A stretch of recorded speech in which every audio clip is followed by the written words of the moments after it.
Est-ce qu'il y a la joie ce matin? C'est vrai. Est-ce que la joie est là? Alléluia. Est-ce qu'il y a la joie? Amen. Habakkuk dit dans le livre d'Habakkuk 3, 18, il dit, toutefois, je veux me réjouir en l'Éternel. Je veux me réjouir dans le Dieu de mon salut.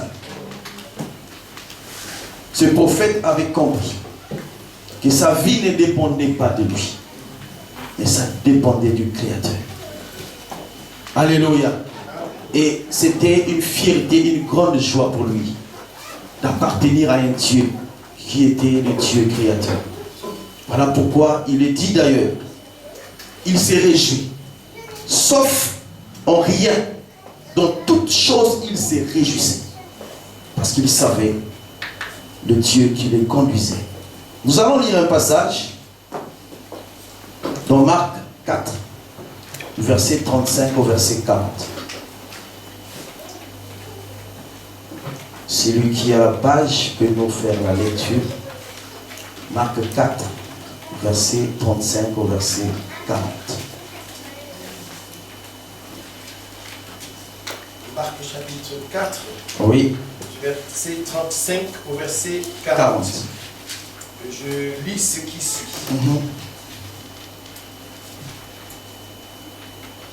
Ce même jour, sur le soir, Jésus leur dit, passons à l'autre bord. Après avoir renvoyé la foule, ils l'amenèrent dans la barque où il se trouvait.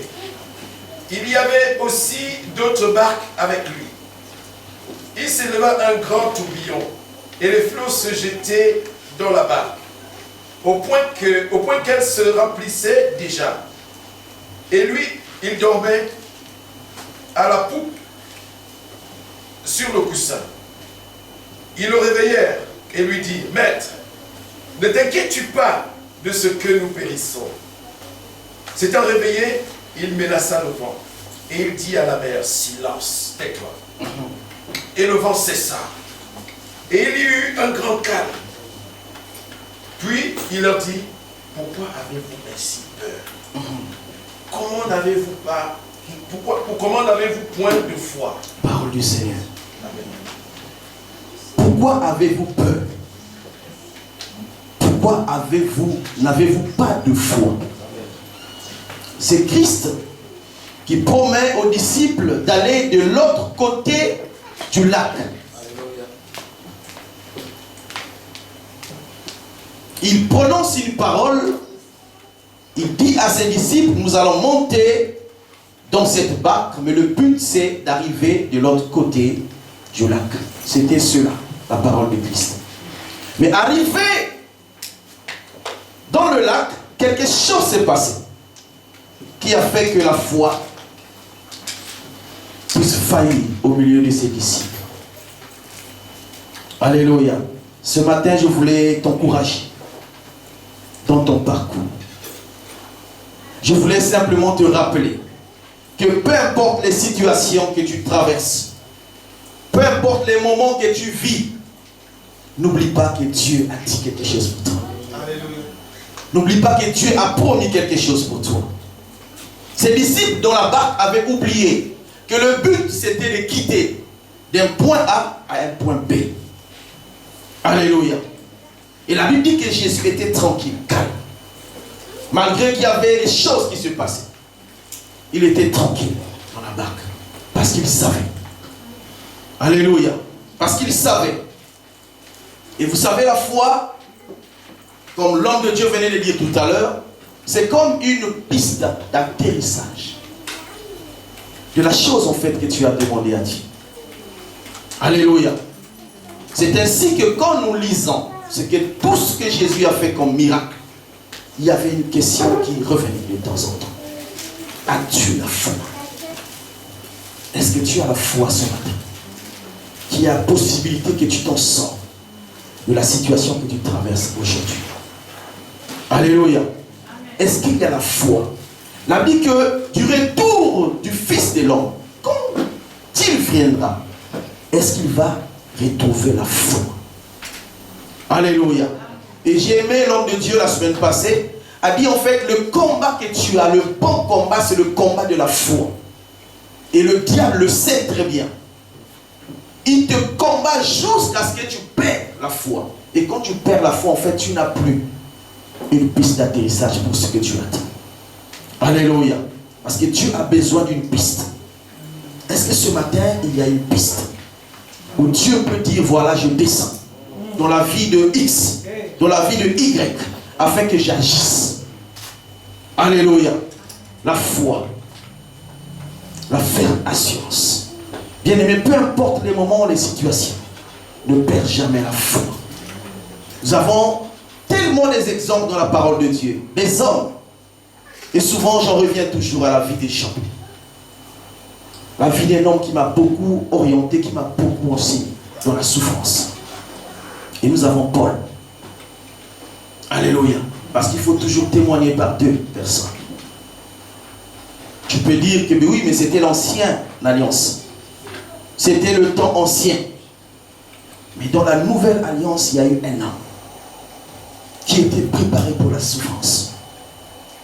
Et l'homme de Dieu vous a aussi touché du doigt. Un homme qui était habitué à la souffrance. Mais pourtant un homme béni. Alléluia. Mais un homme qui avait compris que la volonté de Dieu était aussi de traverser les moments difficiles. La grande école de Dieu. Alléluia. Nous avons écouté, nous avons mangé et nous avons bu le corps et le sang de Christ. Alléluia. Est-ce qu'on était content d'avoir traversé cette période qui était un rappel pour nous les chrétiens? La Bible dit que quand vous mangez, quand vous buvez, souvenez-vous de ce qui s'est passé. Or, ce qui s'est passé, c'est la mort à la croix. Ce qui s'est passé, c'est la résurrection. Le repas du Seigneur, nous l'avons pris le dimanche. L'homme de Dieu nous a enseigné que c'était un symbole. Une symbolique, comme dit souvent l'homme de Dieu, le pasteur. Et j'aime bien une symbolique. Et nous savons bien qu'une symbolique est une réalité qui cache une vérité. Alléluia. Dans le symbole, nous avons un élément, mais nous n'avons pas forcément la compréhension de cet élément. Alléluia. C'est ainsi que Jésus demande à ses disciples, toutefois, quand vous mangez, toutefois, quand vous buvez, souvenez-vous de quelque chose. Alléluia. Je vais prendre un exemple. Vous avez le drapeau de la France. Non, pas la France. Je prends le pays qui est dans l'actualité ces jours, la Russie. Dans un désert où il n'y a aucune maison, il n'y a personne. Dès que vous voyez le drapeau des Russes, c'est un symbole, n'est-ce pas?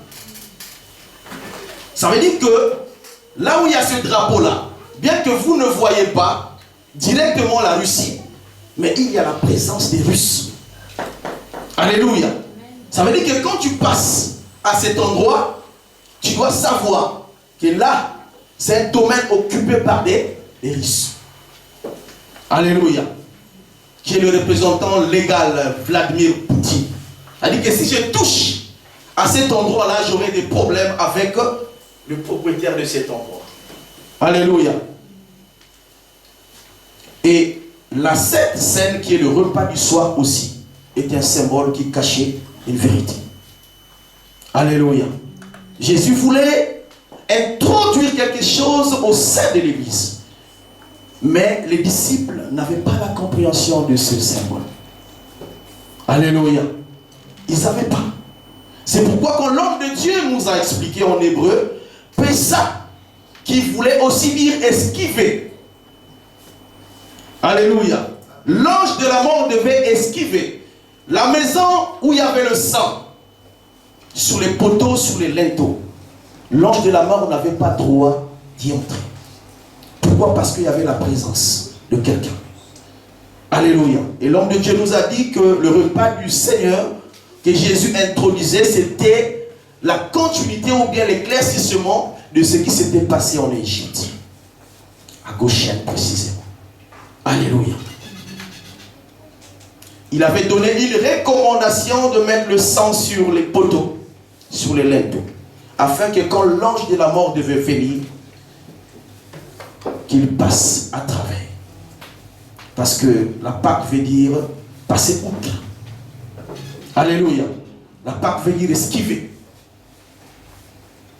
Ce matin, je voudrais te rappeler, bien-aimé, la dimension de la puissance qui se cache en toi. Alléluia. Il n'y avait que l'ange pour comprendre ce mystère.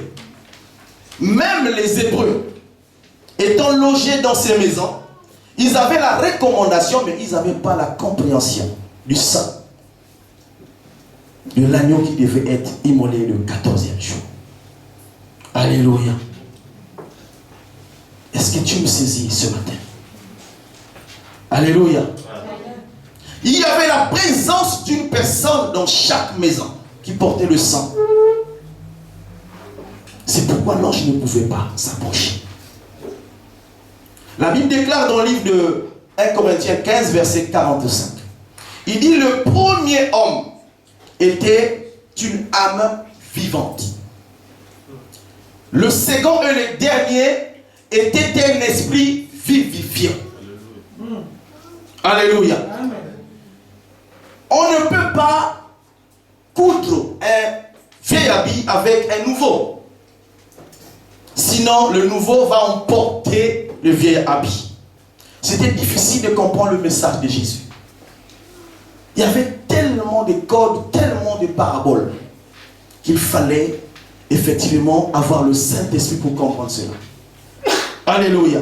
Le premier étant mort, le second prend la relève pour accomplir la volonté parfaite de Dieu. Donc l'ange ne pouvait que esquiver, parce que dans cette maison, il y avait mort d'homme. Et j'aime bien, parce que vivifier, le verbe vivifier en grec, en fait, le mot m'échappe. Zopoion. Voilà. J'aime bien le Saint-Esprit, parce qu'il rappelle toujours. Zopoion, qui est composé de deux mots. Zoé et poion. Ça veut dire vie et vivi. Donc, dans cette maison, il y avait la vie. Non seulement qu'il y avait la vie, il y avait aussi le goût de vivre cette vie. Et dans la traduction d'Alfred Quinn, il est écrit que dans le même passage de 1 Corinthiens 15, 45, il dit ceci. Il dit l'esprit, entre parenthèses, Jésus. L'esprit de vie, créateur de vie. Waouh! Il dit créateur de vie. L'esprit qui a la capacité de créer une vie. Et là, pendant que l'ange de Dieu enseignait, j'avais compris pourquoi l'ange ne pouvait pas accéder dans cette maison qui portait le sang. Parce que le sang symbolisait la mort du premier-né, n'est-ce pas? Et là où il y avait le premier-né déjà mort, ça veut dire qu'il y avait succession forcément du second qui est Jésus. Ça veut dire que dans cette maison, il y avait la présence de Jésus. Et l'ange ne pouvait pas rentrer. Je suis en train de t'expliquer comment tu es composé. Quel mystère Dieu a fait pour t'avoir. Afin que tu comprennes qui tu es exactement. Que tu ne te laisses pas faire en face de telle ou telle situation. Amen. Alléluia. Amen. Tu es un être exceptionnel. La Bible dit que l'homme a été créé le 6e jour. Et après avoir créé l'homme, Dieu se reposa. Il accomplit une volonté, il se repose. Alléluia. Parce que l'objectif était de créer un être parfait. Et après l'avoir créé, la Bible dit que Dieu se reposa. Amen. Alléluia. Amen. Même si l'ange, on peut mettre cela entre parenthèses, pouvait entrer dans cette maison. Supposons, parce que ce n'est pas écrit. Parce que dans cette maison, il y avait l'homme fort. C'est le même Paul qui dit dans le même verset, c'était le premier qui était charnel, le second, le plus fort, était spirituel. Alléluia. Donc dans cette maison, il y avait un plus fort que le premier Adam. Donc même s'il rentrait dans cette maison, vous allez comprendre que c'était inutile pour lui de rentrer, même s'il avait la possibilité. Parce que même s'il tuait le premier-né dans cette maison, il y avait un esprit qui avait la capacité de ressusciter. Alléluia. Il y avait un esprit créateur de vie. Ça veut dire que c'était un temps perdu pour lui de passer, exécuter chaque premier-né dans la maison où il y avait le sang, sur les poteaux, sur les linteaux. Alléluia. C'est exactement ce que tu es fait. Alléluia. Nous avons reçu un esprit créateur de vie. Ça veut dire que dans tous les domaines de la vie, même si nous avions perdu quelque chose, autant que des hommes dotés du Saint-Esprit, ce Saint-Esprit a la capacité de recueillir, de ramener, de donner espoir. Alléluia. La présence du Saint-Esprit, c'était la pensée que Jésus voulait communiquer au sein de l'Église. Pour leur expliquer qu'est-ce qu'ils étaient réellement. Alléluia. Et malgré qu'ils n'ont pas compris. À plusieurs phases expliquant le système en passant par la manœuvre pour expliquer qui était le Saint-Esprit. C'est pourquoi il dit c'était avantageux pour vous que je m'en aille. Alléluia.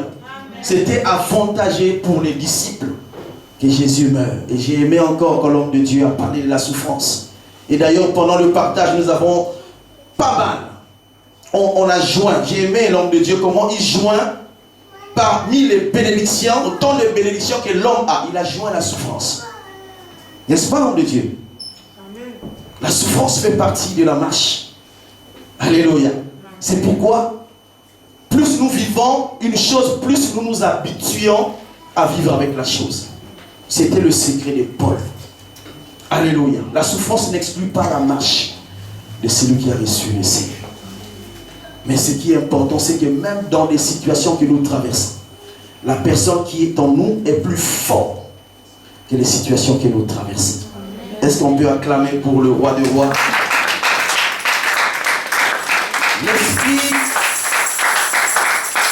L'Esprit de Dieu qui communique la vie, c'est Jésus. Donc, nous avions dans cette symbolique, pendant que Jésus est en train de parler, il a dit, prenez ceci et mon corps, le corps attaché à la souffrance. Et après avoir pris la coupe, il rendu grâce, il dit, ceci est le sang de la nouvelle alliance. Alléluia. Le sang de la nouvelle alliance. Or, nous savons bien ce que c'est qu'une alliance. Et c'est pourquoi nous avons parlé du premier Adam, du second et du dernier. Et nous avons tellement écouté l'enseignement sur le premier et le dernier Adam. C'est l'homme de Dieu d'ailleurs dans son message la fois passée qui nous a précisé. Jésus est venu comme étant le second et le dernier. Parce que si nous disons le second, on peut avoir un troisième, un quatrième. Et si nous disons le dernier, on peut avoir un premier, un deuxième, un troisième. Alléluia. Il est le second et l'absolu, le dernier des Adams. Alléluia. Et nous voulons tirer un thème par rapport à cette symbolique. C'est pourquoi ce matin, nous voulons parler du mariage. Alléluia. Amen. Nous voulons parler du mariage. Parce que la Bible dit que le sang était une nouvelle alliance avec le peuple. Il dit ce sang qui a coulé pour les peuples. Ce sang symbolise la nouvelle alliance. Ce sang, en d'autres termes, symbolise le mariage entre Dieu et les peuples. Alléluia. Tu peux noter ce matin le thème, le mariage. Et nous aurons le temps, comme l'homme de Dieu dit souvent, allons tout doucement. Allons tout doucement, nous allons développer par la lumière du Saint-Esprit, nous allons parler de pas mal de points. C'est pourquoi j'inviterai des jeunes, des vieillards, tout le monde, parce que le mariage concerne toute l'assemblée de Dieu. J'ai vu dans le programme actuel à l'école, quand je lisais, de temps en temps, quand je fais les devoirs avec mes enfants, j'ai découvert qu'il y avait un programme qui avait déjà été élaboré. C'est la sexualité en classe de primaire.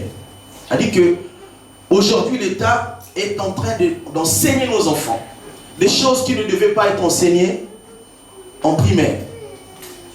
Parce que l'enseignement dépend de l'âge. Alléluia. C'est comme on parle de la nourriture. On vient dans l'assemblée, nous nourrissons du lait. C'est la même procédure avec la naissance biologique. Et seulement après avoir atteint un âge donné que nous pouvons manger ce que notre estomac peut supporter. Alléluia. Or, maintenant, ce n'est plus le cas. Parce qu'ils ont compris quoi? Que c'est à cet âge-là qu'il faut introduire des choses aux enfants. Alléluia. C'est pourquoi nous, l'Église, nous avons une grande responsabilité. J'ai l'exemple des Juifs. Vous savez, aujourd'hui, les Juifs, un peuple puissant, ils ont, avant l'école maternelle, ils ont eux-mêmes l'école chez eux. C'est-à-dire que dès que l'enfant est né, de 0 à 6 ans, il a l'enseignement de la maison. Et dans cet enseignement-là, on inculque à l'enfant les choses ils appellent ça le Ténac. C'est leur Bible. Où il y a les psaumes, il y a les Nevim, les Ketuvim, donc les psaumes, les proverbes, tout ça. Donc ils enseignent aux enfants dès le bas âge. Et à partir de 6 ans, on peut aller déposer un enfant à un enseignant afin que l'enfant continue les études de 6 ans à 12 ans. C'est pour recevoir l'enseignement pédagogal. Et c'est là, par rapport à l'âge de l'enfant, en fait, jusqu'à 12 ans, c'est ce que Jésus a fait. Il est allé au temple à 12 ans, c'était pour défendre ce qu'ils appellent le Bar Mitzvah. C'est-à-dire que, pour que tu sois appelé fils de la loi, il faut que tu passes devant les rabbins, que tu lises une écriture et que tu l'expliques. Et après cela, tu peux aller faire des cours supérieurs pour devenir docteur de la loi. Mais tout cela a une base. La base, c'est l'enfance. C'est pourquoi vous allez comprendre que dans la définition du mariage, Dieu définit le mariage comme étant une cellule de base de la vie. Amen. Et si nous avons une église, l'église c'est l'ensemble des membres du corps, n'est-ce pas? Ça veut dire que l'église est composée des familles. Et si l'éducation commence à chaque maison, c'est ainsi que nous pouvons enfin. Parce que n'oubliez pas que nous sommes en train de parler de la réorganisation de l'assemblée. Ça veut dire que si nos enfants ne reçoivent pas l'éducation de la parole de Dieu dès leur bas âge, on va échouer à notre mission. Est-ce que tu me saisis bien? C'est la force des Juifs. Depuis que je suis dans le travail, ça fait aujourd'hui plus de 25 ans, je n'ai jamais travaillé avec un Juif. Jamais. Pourtant, presque toutes les nationalités. Mais un Juif, travailler avec lui, jamais je n'ai travaillé avec lui. Ils n'aiment pas ça. Pour eux, c'est comme si tu dénigrais leur nationalité. Tu ne peux pas le voir. Ils sont comptés parmi les multimilliardaires. Alléluia. Tu ne le vois pas. Alléluia.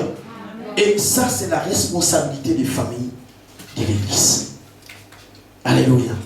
Est-ce que nous comprenons le message du mariage? Est-ce que ça commence à venir? Nous allons prendre le texte pour appuyer, parce qu'il faut toujours avoir un témoin, n'est-ce pas? La parole de Dieu. Nous voulons définir le mariage. Nous sommes dans le livre de Genèse 1, verset 26 à 28. Genèse 2, de 7 à 9. On va sauter le verset 15. Genèse 2, de 18 au verset 24. Pour définir le mariage. Et ensuite, nous aurons des points que nous allons débattre ensemble. Alléluia. Est-ce que quelqu'un peut me faire la lecture, homme de Dieu? Genèse chapitre 1, 26 à 28. Quelqu'un d'autre peut prendre Genèse chapitre 2, de 7 à 9. Et on va sauter, on va prendre le verset 15. Une autre personne va prendre Genèse 2, de 18 à 24. Alors, Genèse chapitre 1, Du 26 au 28. du verset 26 Au verset 28. Je lis ce qui suit. Alléluia. Puis Dieu dit, faisons l'homme à notre image, selon notre ressemblance, et qu'il domine sur les poissons de la mer, sur les oiseaux du ciel, sur le bétail, sur toute la terre, et sur tous les reptiles qui rampent sur la terre. Dieu créa l'homme à son image, il créa à l'image de Dieu, il créa l'homme et la femme. Dieu les bénit, et Dieu leur dit, soyez féconds, multipliez, remplissez la terre et la sujettissez, et dominez sur les poissons de la mer, sur les oiseaux du ciel et sur tout animal qui se meut. Que Dieu te bénisse, homme de Dieu. Chapitre 2, verset 7 au verset 9. Chapitre 2, verset 7 au verset 9. Il est écrit ce qui suit. L'Éternel Dieu forma l'homme de la poussière de la terre, il souffla dans ses narines un souffle de vie, et l'homme devint un être vivant. Puis l'Éternel Dieu planta un jardin en Éden. Pardon, l'homme devint? L'homme devint? Pardon? Répétez un peu s'il te plaît. L'homme devint un être vivant. J'aime cette version de Dieu. C'est quelle version? L'USCO. Ah oui. Parce que dans la plupart des versions, l'homme devint une âme vivante. Et là, l'homme devint un être vivant. Vas-y, homme de Dieu. Puis l'Éternel Dieu planta un jardin en Éden, du côté de l'Orient. Et il mit l'homme qu'il avait formé. L'Éternel Dieu fit pousser du sol des arbres de toute espèce, agréables à voir et bons à manger. Verset 15. L'Éternel Dieu prit l'homme et le plaça dans le jardin de d'Éden pour le cultiver et pour le garder. Et on saute 18 au verset 24. Verset 18 au verset 24. L'Éternel Dieu dit, il n'est pas bon que l'homme soit seul. Je lui ferai une aide semblable à lui. L'Éternel Dieu forma de la terre tous les animaux des champs et tous les oiseaux du ciel. Et il les fit venir vers l'homme pour voir comment il les appellerait. Et afin que tout être vivant portât le nom que lui donnerait l'homme. Et l'homme donna des noms à tout le bétail, aux oiseaux du ciel, à tous les animaux des champs, mais pour l'homme, il ne trouva point l'aide semblable à lui. Alors l'Éternel Dieu fit tomber un profond sommeil sur l'homme, qui s'endormit. Il prit une côte de ses côtés, il prit une de ses côtes et renferma la chair à sa place. L'Éternel Dieu forma une femme de la côte qu'il avait prise de l'homme et il la mena vers l'homme. Et l'homme dit, voici cette fois celle qui est os de mes os et chair de ma chair. On l'appellera femme parce qu'elle a été prise de l'homme. C'est pourquoi l'homme quittera son père et sa mère, s'attachera à sa femme et ils deviendront une seule chair. Il deviendra une seule chair. Est-ce qu'on peut acclamer pour ce passage?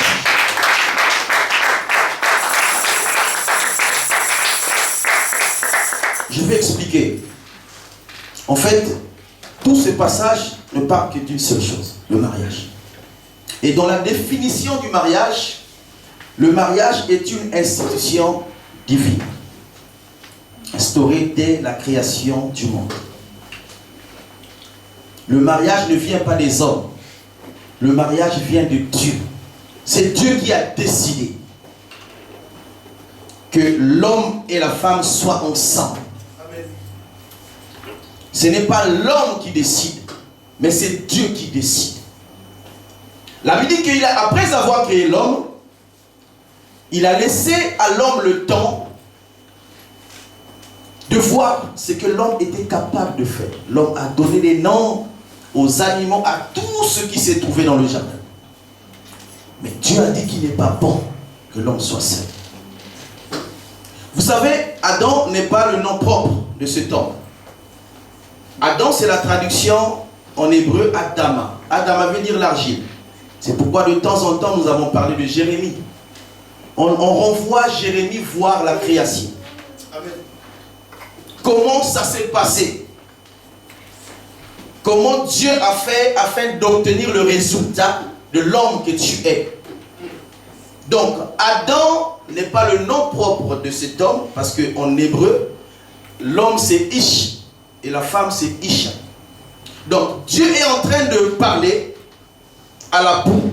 Il est en train de vouloir donner la forme afin d'exécuter la pensée qu'il avait. Amen. Alléluia. Alors, la pensée qu'il avait, c'était le mariage. Mettre sur la terre une race qui le ressemblait, afin que cette race sur la terre obéisse à ce qui était déjà établi dans le ciel. Alléluia. Et donc, il prend de l'argile, mais dans l'argile, c'est pourquoi vous allez voir dans d'autres versions, ce n'est pas l'homme, c'est l'humain. Parce que dans Adam, il y avait déjà l'homme et la femme. Alléluia. Dans ce que Dieu avait déjà formé, il y avait l'homme et la femme. Mais ils étaient collés. Alléluia. Ils étaient ensemble.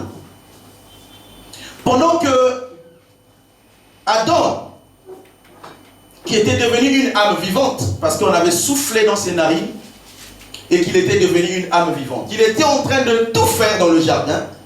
Il avait en lui Ève, qui était la femme. Isha. Alléluia. Et quand Dieu, cet homme commence à donner les noms, il fait tout ce qu'il y avait à faire comme travail selon la recommandation de Dieu. Il constate que les animaux étaient deux à deux. Parce que lui, il avait la domination. Mais dans ce qu'il dominait, il a trouvé comme si, je peux employer le terme de complexe, mais ce n'est pas écrit, comprenez-moi. Alléluia. Donc il regarde dans ce qu'il est en train de dominer comme s'il y avait quelque chose qui lui manquait. Alléluia. Et Dieu regarde, il dit, il n'est pas bon que l'homme soit seul. Et vous voyez la procédure, c'est que Dieu fait quoi? Il fit tomber l'homme d'un profond sommeil. Dieu n'a pas pris la femme de l'autre côté, mais il a pris la femme qui était déjà en l'homme. Alléluia. Il prend la femme qui existait déjà. Isha. Vous allez voir, il dit, il créa, quand il est clair dans le chapitre 2, il dit, il créa l'homme et la femme. Donc quand il est en train de créer Adama, l'argile, il y a à l'intérieur la formule homme et femme déjà. Alléluia. Amen. Et après quoi, Dieu fait quoi? Il les sépare. Il fait tomber un profond sommeil l'homme et il soutire la femme. Et quand cet homme se réveille, il voit des merveilles. Il commence à dire de n'importe quoi, permettez-moi. Alléluia. Parce que cette fois-ci, il a vu, il a regardé quelque chose qui le ressemblait. Dans d'autres versions, c'est écrit mon vis-à-vis. Voici cette fois-ci mon vis-à-vis. C'est lui qui me ressemble. Alléluia. Donc Dieu les sépare et Dieu les met ensemble. Donc le mariage, dans sa définition, quand nous comprenons le contexte, c'est le retour de la femme dans l'homme. Amen. Amen. Le retour de la femme qui a été tirée de lui à l'homme. Est-ce que nous comprenons cela? C'est ainsi que Dieu dit, d'ailleurs il le répète à 3 reprises. Il a dit que quand le témoignage de 2 personnes suffisait pour que la chose soit agréée au tribunal de Dieu. Même en Israël c'était comme ça. Il suffisait que tu commettes un acte, qu'il y ait 2 témoins, même de faux. D'ailleurs Jésus c'était de faux témoignages. Il suffit qu'il soit 2, qu'ils posent les mêmes arguments contre toi, on te condamne. Parce que le témoignage d'une personne était douteux. Mais quand 2 personnes arrivaient avec le même langage, c'était accueilli. Alléluia. 2 valent mieux que 1. Alléluia. Et quand il voit la femme, il dit, voici, cette fois-ci, l'os des maisons, chair de ma chair. On l'appellera femme. C'est pourquoi l'homme quittera son père, sa mère, s'attachera à sa femme. Et les 2 deviendront une seule personne. Est-ce que nous comprenons la logique du mariage? Nous sommes dans la définition. On ne va pas aller trop loin. Comme je vous ai dit, On va aller tout doucement. Parce que c'est un domaine très glissant. Alléluia. Il dit, voici cette fois-ci mon vis-à-vis. Vous savez, dans la définition de aider, je suis dans le bâtiment. Tu peux être sur une échelle à 3 mètres. Tu as oublié ton marteau au sol. S'il n'y a pas quelqu'un pour te donner ce marteau, tu es obligé de descendre. Et selon les calculs de temps du travail, tu perds le temps. Or, si tu as quelqu'un à côté, il suffit que tu lui demandes, il va te remettre le marteau pour que tu continues le travail. Alléluia. Donc la femme pour l'homme était une aide semblable à lui. La femme devait accompagner l'homme dans la vision que Dieu avait montrée à Adam, le premier homme. Alléluia. C'était le rôle de la femme. La cellule de base de la vie bien-aimée. Le mariage, c'est un domaine. La Bible dit, c'est dans Ephésiens 5, il dit c'est un mystère. C'est pourquoi j'ai besoin des jeunes pour écouter ce message. Surtout. Afin qu'on ne s'assarte pas à rentrer dans ce domaine. La Bible dit dans le livre de Proverbes 20, verset 25. Il dit, c'est un piège pour l'homme de prendre un engagement sacré. Et après avoir une réflexion, après avoir fait un vœu, tu as déjà fait un vœu, tu n'as pas à reculer. C'est pourquoi Dieu nous avise par la Sainte Écriture de prendre notre temps pour comprendre ce domaine avant de rentrer. C'est un chemin sans retour. Amen. Alléluia. Amen. Dans le mariage, il n'y a pas de divorce. On va y arriver, bien aimé. On va parler du choix du conjoint. Et vous allez concorder avec l'enseignement de l'homme de Dieu. Comment? Qui peut prendre la Sainte Seine? Parce que nous avons dit que c'était une symbolique. C'était un mystère qui cachait le mariage. Et vous allez voir que les mêmes critères que la Sainte, le repas du Seigneur demande, c'est les mêmes critères qui sont dans le mariage. Alléluia. Il faut avoir un âge. Il faut avoir atteint un âge donné. Il faut avoir atteint un âge que tu peux comprendre. Alléluia. Sinon, ne rentre pas. J'ai écouté, c'était le pasteur Philippe, quand j'étais à Paris, dire aujourd'hui, si on pouvait interroger même les mariés, afin de revenir en arrière, beaucoup devaient demander qu'ils reviennent en arrière. Vous savez pourquoi? Parce que pour eux, ils ont faussé le départ. Et nous allons parler de ce fait, des faits majeurs qui entraînent l'Église aujourd'hui. C'est devenu comme une habitude pour l'Église. C'est devenu comme normal. Alléluia. C'est pourquoi j'aime bien Paul. Paul insiste là-dessus. Il dit, je vous conseille à ses disciples de ne pas vous marier, de rester tel que vous êtes. Mais entre-temps, quand tu brûles, marie-toi. Alléluia. C'est un domaine très, très, très compliqué. La Bible dit, j'ai retenu 3 passages qui disent la même chose. Je vous l'ai dit tout à l'heure. Matthieu, c'est Jésus qui répète dans Matthieu 19, 3 à 6. Il répète plutôt Genèse 2, verset 18. Dans Ephésiens 5, 31 à 33, c'est Paul. Cette fois-ci, qui répète la même chose, mais à la fin, il dit c'est un mystère. Alléluia. Ça veut dire que ce n'est pas un domaine où on peut rentrer s'amuser. Et c'est pourquoi, bien aimé, il est important pour nous, l'Église, de comprendre ce domaine. Le mariage. Le but du mariage était de garder, comme je l'ai dit tout à l'heure, une race sur la terre qui devait ressembler à une race qui était dans le ciel. La race de Dieu.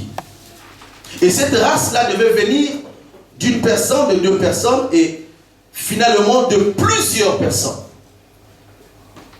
Avoir la même pensée. Comme on dit, tel père, tel fils. Ça veut dire que les enfants devaient avoir la ressemblance de leur père. Vous savez, aujourd'hui en Chine, il y a une loi qu'ils ont sortie, je crois il y a 3 mois passés, donc c'était l'année dernière, que quand un enfant mineur commet un acte, c'est le papa qui doit subir cet acte. C'est-à-dire que s'il fallait enfermer, c'est le papa qu'on doit enfermer. Vous savez ça, en Chine. L'année passée là qu'ils ont voté ça. C'est-à-dire que pour eux, ils ont compris que quand un enfant devient délinquant dans la rue, ça veut dire qu'il n'a pas reçu la notion de base chez lui. Ça veut dire que ce papa-là n'a pas accompli son devoir. Ça veut dire qu'il n'a pas fait son travail. Un enfant criminel, on vient, on arrête papa et on le met en prison. Ça peut paraître bizarre. Alléluia. Mais ça éduque, vous savez, toutes choses. Ça veut dire que la nature doit nous enseigner. C'est pour nous rappeler le devoir que nous avons en tant que responsables des familles. Alléluia. Amen. Vous allez constater que si nous avons à la base appris nos enfants à la parole de Dieu, comment vivre selon la parole de Dieu?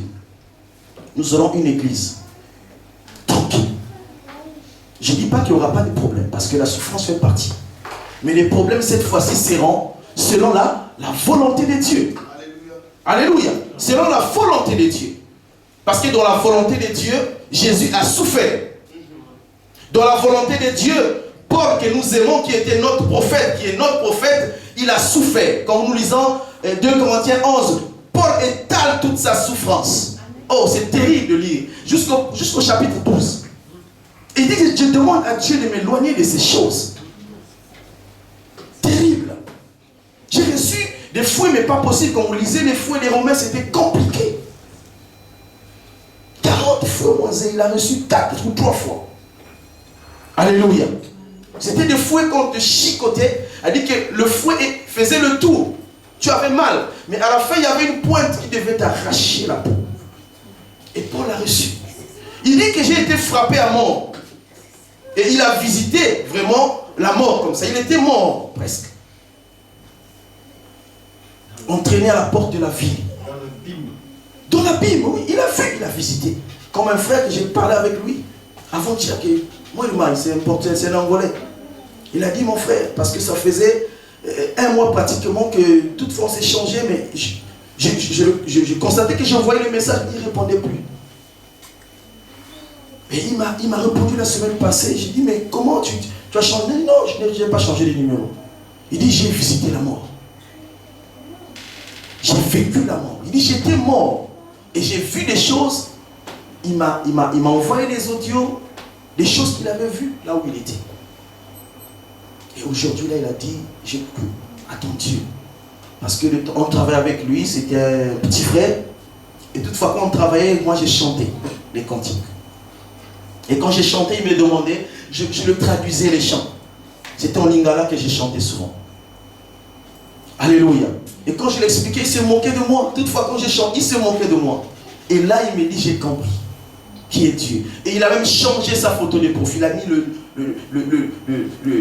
un verset biblique que j'ai oublié. Donc, il a mis sur sa page Facebook, plutôt WhatsApp, un verset biblique. C'était impossible pour cet homme.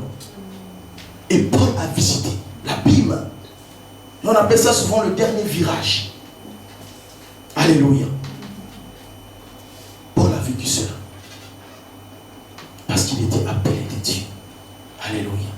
Donc la souffrance dans ce sens-là, c'est quelqu'un qui a compris la parole de Dieu et qui sait que je suis en train de souffrir selon la volonté de Dieu. Pas celui qui va chercher des problèmes, mais celui qui respecte la loi de Dieu et que les problèmes viennent le chercher. Alléluia. C'est dans cette condition-là que nous allons nous retrouver, parce que beaucoup de gens s'accrochent à ça. Tout ce que je vis, c'est la volonté de Dieu, c'est fou. La volonté de Dieu, c'est quand tu respectes sa parole. C'est lui qui est dans la parole, dans la vérité. Comme Paul, il était dans la vérité. Il n'avait pas honte. Il disait la vérité. Même devant les procureurs qui avaient le pouvoir de l'enchaîner, de le mettre en prison, il disait toujours la vérité. Et c'est de cette souffrance-là qu'il a souffert cet homme. À cause de la vérité. Alléluia. Et si nous pouvons faire ce travail, bien aimé, ça va beaucoup nous aider. Jésus dit, dans Jean 4, il dit, les adorateurs que le Père cherche, c'est ceux qui adorent en esprit et en vérité. Donc Dieu, dans sa pensée, était de mettre en place une race qui devait le ressembler, qui devait se soumettre à sa volonté. D'ailleurs, quand vous lisez, chaque soir, Dieu revenait converser avec Adam. Alléluia. C'était pour remarquer si tout ce qu'il avait mis en place était respecté. Donc c'était de voir la soumission de l'homme envers celui qui l'a créé. Alléluia. Dans ces deux passages, Genèse, c'est Moïse qui parle. Matthieu, c'est Jésus lui-même qui parle. Et Éphésiens, c'est Paul qui parle. On lui pose la question simple. Mais Jésus, selon ce que Moïse nous a prescrit, c'était que quand une femme commet un acte d'infidélité, on devait la répudier.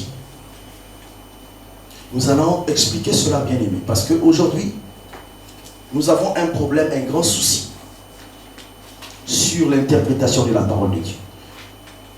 Dans le langage de Christ, jamais il n'a prononcé le mot divorce. Jamais. Alléluia. Et nous allons comprendre c'est quoi la répudiation. Ce n'est pas le divorce. Jésus s'oppose même à la répudiation. C'était dans le contexte où ta femme t'obéissait pas. Était rebelle. Et même encore plus loin parce que le mot pornéa, c'est ce qui donne l'infidélité. Pornéa, c'est faire la prostitution. Donc, dans la condition où la femme se permettait de faire la prostitution, l'homme avait le droit, selon la loi de Moïse, de prendre sa femme, à le remettre à sa famille, afin de passer à la rééducation, s'il faut l'appeler comme ça. C'est-à-dire qu'elle devait suivre l'éducation de sa famille.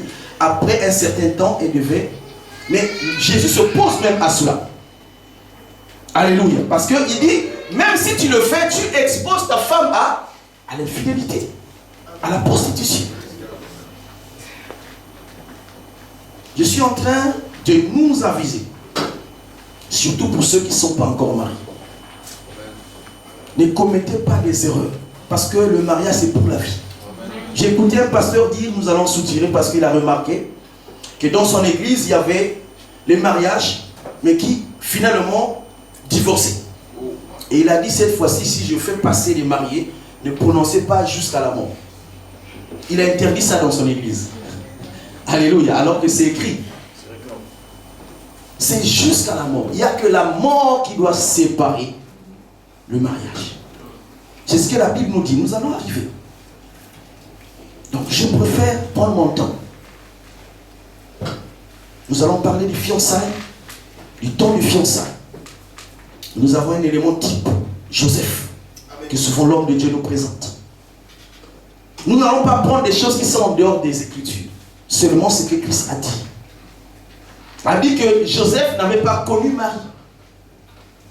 Il n'avait pas connu pendant cette période du fiançailles. Pourtant, c'était sa femme déjà. Alléluia. Comme l'église, nous sommes dans la période du fiançailles, n'est-ce pas? Est-ce que vous le savez? Que nous sommes dans la période du fiançailles. C'est-à-dire que tu peux faillir et rester. Dans le mariage de Dieu, il n'y a pas de... C'est-à-dire que quand tu es marié, c'est fini. Alléluia. Ça ne te fera pas peur. Hein? C'est juste de respecter ce que ton époux a demandé de faire.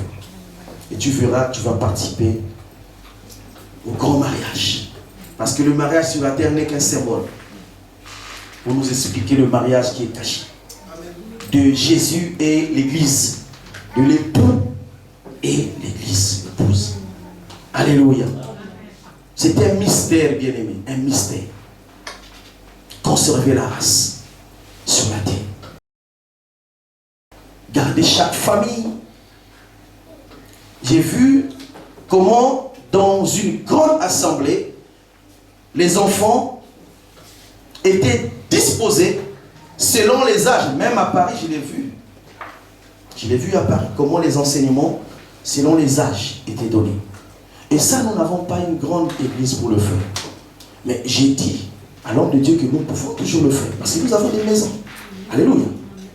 Les maisons, c'est des cellules.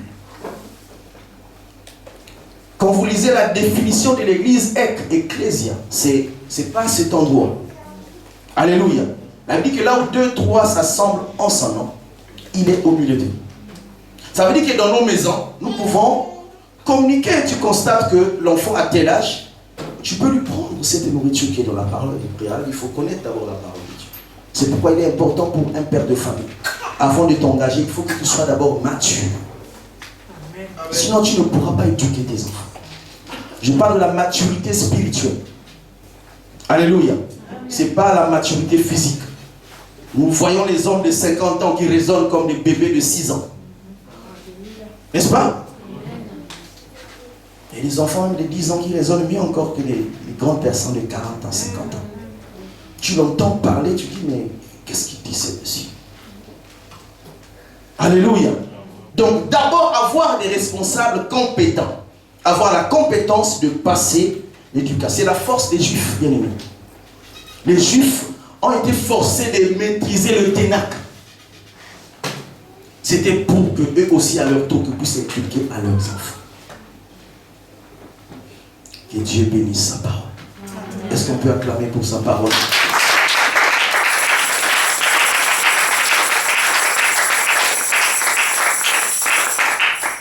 Je vais donc nous inviter à inviter tout cela. Parce que le mariage, je vous ai dit, c'est pour tout le monde. C'est pour tout le monde. J'ai introduit, ce n'est que l'introduction. Et il y a des choses. Et nous avons le mardi, le jour de partage. Nous avons besoin de vos contributions. Il y a des questions. Aujourd'hui, le mariage est devenu un sujet tabou. Nous allons lire la parole de Dieu. Il n'y a pas mariage entre homme et homme. Il n'y a pas mariage entre femme et femme. Il n'y a pas mariage entre homme et animal. Il n'y en a pas, ça n'existe pas dans la Bible.